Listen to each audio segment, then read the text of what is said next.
Graças e paz, amados irmãos.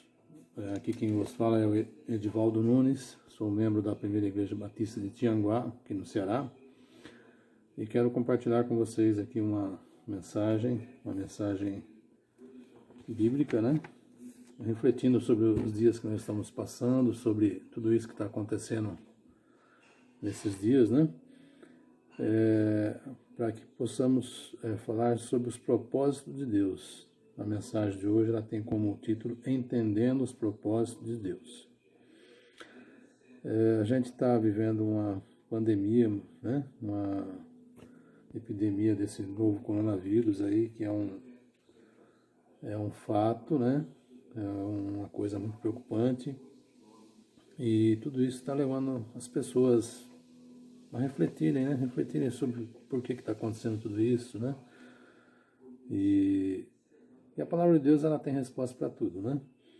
Eu queria que você abrisse sua Bíblia lá em Isaías, no capítulo 46, versículo 9 e 10. Nós vamos entender um pouquinho sobre os propósitos de Deus, né, na nossa vida. Aqui em Isaías 46, no versículo 9, fala assim: Lembrai-vos das coisas passadas da antiguidade, que eu sou Deus e não há outro, e eu sou Deus e não há outro semelhante a mim, que desde o princípio anuncio o que há de acontecer, e desde a antiguidade as coisas que ainda não sucederam, que digo, o meu propósito permanecerá de pé, farei toda a minha vontade. Amém? Partindo do texto aqui, irmãos, a gente tem que entender, primeiramente, temos ouvido falar muito aí de igrejas, né, que estão fechando, né, e tem pessoas criticando, dizendo que os pastores, ao invés de enfrentarem o inimigo, estão fechando as igrejas, né, a igreja de Jesus. Isso não é verdade.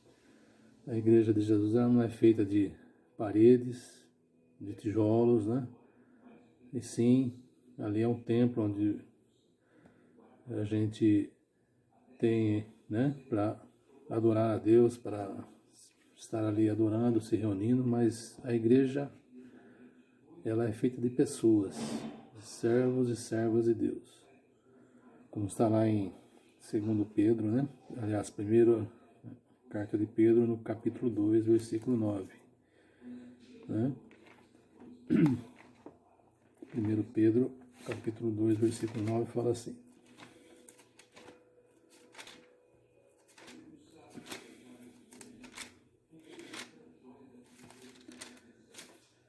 Vós, porém, sois raça eleita, sacerdócio real, nação santa, povo de propriedade exclusiva de Deus, a fim de proclamardes as virtudes daquele que vos chamou das trevas para a sua maravilhosa luz. Então, quando fala de nós, né, como igreja, como povo de Deus, como raça eleita, como sacerdócio real, porque nós exercemos o sacerdócio, né, individualmente e também em conjunto, né?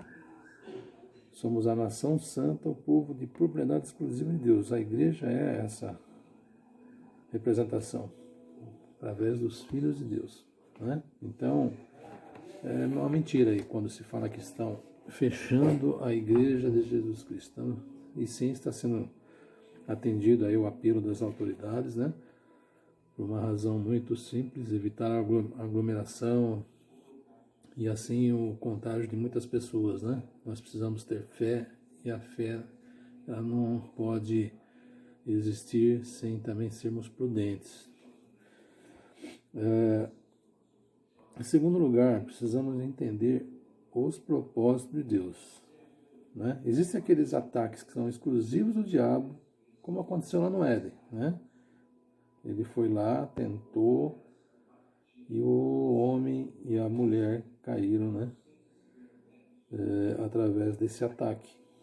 Existem também ataques que são do diabo, mas são permitidos por Deus, como na história de Jó.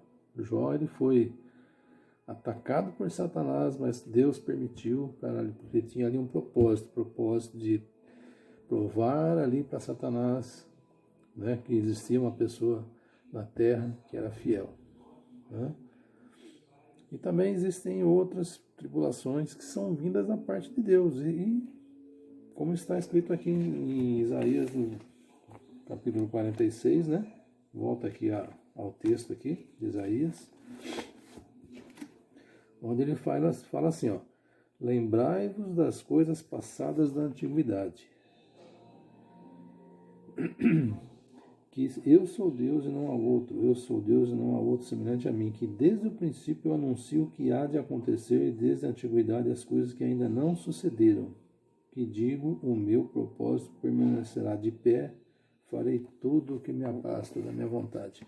Então, tudo aquilo que está profetizado nas Santas Escrituras, que se cumpriram e que ainda estão cumprindo e que ainda vão se cumprir, para cumprir um propósito de Deus.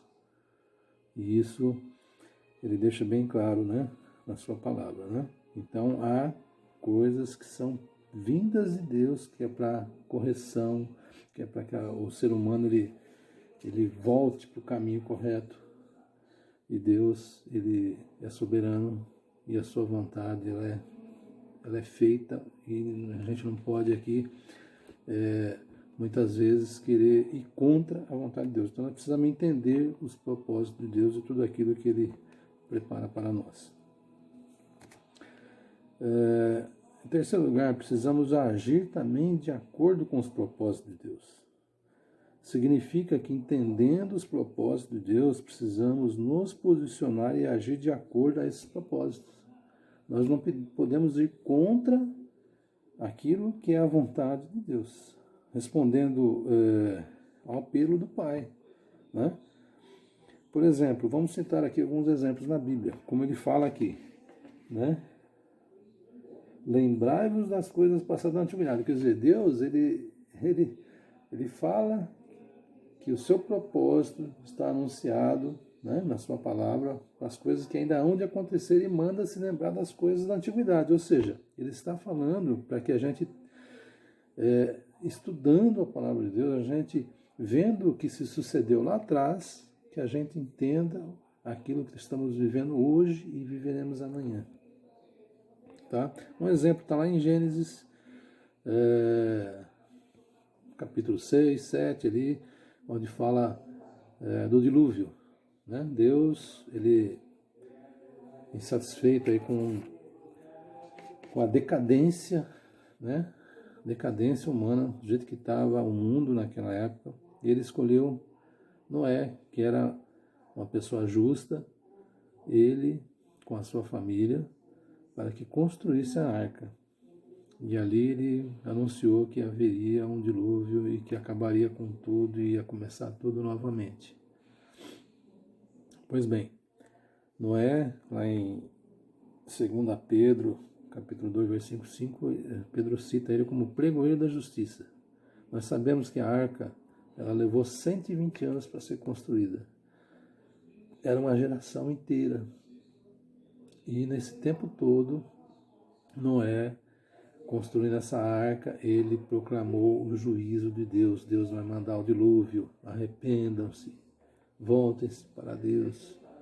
Essa foi a mensagem do pregoeiro da justiça, Noé. Noé, em momento nenhum, ele orou repreendendo o dilúvio, porque era a vontade de Deus. Entendam isso, irmãos. O propósito de Deus naquela época era o quê? Era desfazer toda a criação e começar tudo de novo. Mas ele esperava o arrependimento das pessoas. E Noé, entendendo o propósito de Deus, ele nunca orou repreendendo o dilúvio, mas ele fez o que Deus mandou, proclamou a todo aquele povo aquilo que viria. E ali, diz a palavra de Deus que se salvaram 8 almas, ele, sua esposa, seus 3 filhos e suas noras. Outra passagem também muito interessante está lá em Gênesis também, na história de José no Egito, né? José, ele decifrou um sonho de Faraó através de uma revelação de Deus. O Faraó teve um sonho, ele não estava compreendendo aquilo que significava aquele sonho, estava muito perturbado. E ali José foi usado para quê? Para interpretar aquele sonho. E lá dizia que haveriam 7 anos de fartura e 7 anos de fome. E o que José fez? Ele repreendeu a fome, repreendeu ali aquele mal que viria sobre aquela nação e sobre toda a terra? Não. Ele apenas direcionou Faraó e aquele povo para aquilo que deveriam fazer, aproveitar os 7 anos de fartura, para que produzissem e armazenassem nos celeiros todo o alimento que seria preciso para passar aqueles 7 anos de fome. E supriu ali não só a terra do Egito, como de todos aqueles que iam lá para comprar o alimento. Então, qual que era o propósito de Deus? Era que, lá na frente, José entendeu que o seu povo acabou que foi morar com ele lá no Egito. Esse era o propósito de Deus, para que se cumprisse a sua palavra. Outra passagem também interessante está lá no Evangelho de Mateus, capítulo 2, onde fala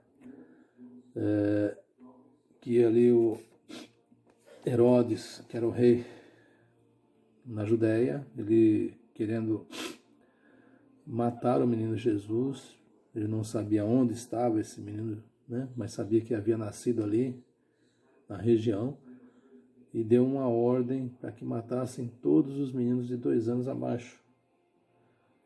José e Maria, eles foram avisados divinamente pelo anjo. O anjo apareceu a José e disse: José, vão tentar matar o menino, fuja para o Egito e fique lá, até que seja o tempo oportuno para você voltar. José orou repreendendo aquela matança? Não. José foi obediente, obedeceu, porque sabia qual que era o propósito de Deus e aquilo que ele deveria fazer. Ele foi para o Egito, ele, Maria e o menino, e ali permaneceram até que estava tudo em paz, e assim foi dada a ordem de voltar. Amados, então é isso que nós precisamos entender nos dias de hoje. Muitas coisas vêm sobre nós, vêm sobre a humanidade, que é cumprimento da palavra de Deus. E nos dias que nós estamos vivendo hoje, sabemos que é próxima a volta de Jesus, porque o que está acontecendo dia a dia, na atualidade, são sinais da volta de Jesus. E essa pandemia faz parte disso. São as pragas que estão ali mencionadas na Bíblia. E nós não devemos orar repreendendo isso, não.